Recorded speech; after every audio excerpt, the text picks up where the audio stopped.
무당들이 가장 위험한 귀신을 꼽을 때 이 귀신이 부동의 1위를 차지한다고 합니다. 한국형 이 귀신의 키는 보통 사람의 2배 이상이며 매우 마른 모습으로 흑발의 머리는 길게 풀어헤치고 머리카락 사이로 섬뜩한 눈빛이 빛납니다. 몸에선 심한 비린내가 나고 목표물에 대한 강한 집착을 보이며 매사 신경질적으로 반응하는 사이코입니다. 귀신 중 가장 무섭고 악질인 것이 원한을 품고 죽은 원귀인데 이 귀신은 그 중에서도 가장 지독한 존재입니다. 음기가 너무 강력해서 귀신 자체를 퇴치할 순 없고 희생자의 넋만 건져 올려 천도제나 위령제를 지내주는 게 고작이라고 하는데요. 하여 귀신의 시간이라는 밤 11시 새벽 3시까지는 절대로 물에 들어가지 말라고 합니다. 수면 위로 검은 잡초나 머리카락 같은 것이 보이면 그게 바로 이 귀신이라 해서 절대 건드리거나 다가가지 말라고도 하죠. 보통의 귀신이 그렇듯 자신이 죽었다는 사실을 인정하지 못하고 이승에 대한 미련과 원한으로 사람들을 유인해 익사시켜 죽이는 끔찍한 귀신, 물귀신에 대한 이야기였습니다. 이 이름을 들어보면 아, 나 그거 들어봤어라고 하실 겁니다. 그러나 정말 그게 어떤 귀신들인지도 잘 알고 계신가요? 그들은 주로 먹을 것과 관련되어 죄를 짓거나 스님을 모독했거나 동물을 학대하는 등의 죄를 숨겨놨습니다. 대중에게 가장 잘 알려진 이미지는 배고픔과 목마름에 고통받는 귀신으로 마른 비만처럼 배는 크지만 목구멍은 바늘구멍처럼 좁기 때문에 늘상 굶주리는 존재입니다.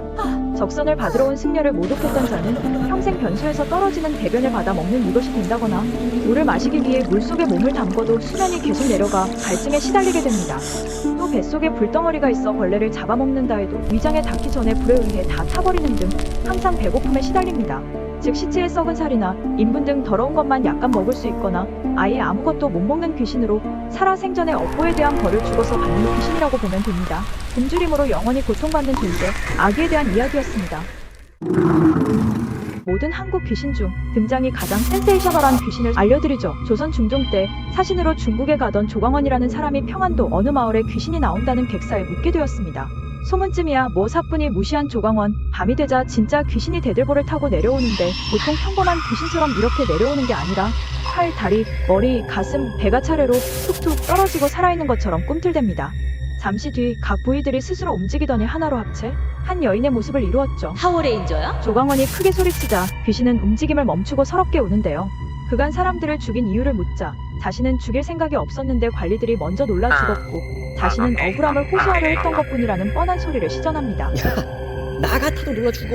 이에 조광원이 여인의 한을 풀어주기로 약속하고 범인을 색출해 죽이자 이후 객사에 귀신이 나타나는 일이 없었다는 내용으로 신기환유라는 귀신의 이야기입니다. 호랑이에게 물려 죽으면 어떻게 될까요? 무사히 저승으로 갈 수 있을까요? 아닙니다. 호랑이에게 물려 죽거나 잡아먹힌 사람은 이것이 됩니다. 이것이 되면 범의 노예가 되어 다른 곳으로 가지 못하고 범이 먹이를 구하러 다닐 때 앞장서서 먹이를 찾아주게 됩니다. 못된 짓을 하는데 앞장서는 사람을 비유할 때 쓰이기도 하고요. 범에게 당하는 모든 환난을 호환이라고 했는데 1991년 청소년 대상의 공익 광고에서 처음 표현되어 당시 큰 유행을 일으켰던 호환 마마의 호환이 이것을 의미하는 것입니다. 이것은 호랑이의 노예에서 벗어나기 위해 다른 희생자를 찾아다니는데 가족과 인척들 순으로 찾아갑니다. 사기도 아는 사람이 친다더니 때문에 호환을 당한 지방관은 사돈의 팔촌과도 혼사를 맺지 않습니다. 이것은 항상 서럽게 울며 슬픈 노래를 부르고 다니는데 사람이 특별한 이유 없이 이 같은 행동을 하면 이것에게 씌워서 그렇다고 말하기도 합니다. 이것은 신 것을 좋아해서 매실과 소기나무 열매, 소라, 골뱅이 따위를 정신없이 먹습니다. 때문에 이것들을 이용해 창귀를 방심하게 만들어 잡기도 합니다. 범의 노예가 된 슬픈 귀신, 창귀. 무당들의 이야기를 들면 귀신 중 가장 위험한 귀신은 물귀신에 이어 이것이라고 하는데요. 여자가 한을 품으면 온유월에도 서리가 내린다 라는 속담의 주인공이기도 한 이 귀신은 대부분 흰 소복을 입고 있고 피눈물을 흘리며 나타나기도 하는데 요즘은 K-좀비물이 유행해서 그런지 온 사방에 피클갑을 한 채 등장하기도 하죠. 예로부터 처녀가 죽었을 땐 이 귀신이 될까 두려워 남자 옷을 입혀 거꾸로 묶거나 가시나무를 관주 위에 넣고 묻기도 했습니다. 왜 대만에선 바닥에 떨어진 빨간 봉투를 보면 절대 죽지 말라는 말도 있잖아요. 봉투 안엔 결혼을 하지 못하고 죽은 사람의 머리카락이나 손톱 등 신체의 일부분과 함께 사주팔자가 적힌 종이나 사진 그리고 돈이 함께 들어있고요.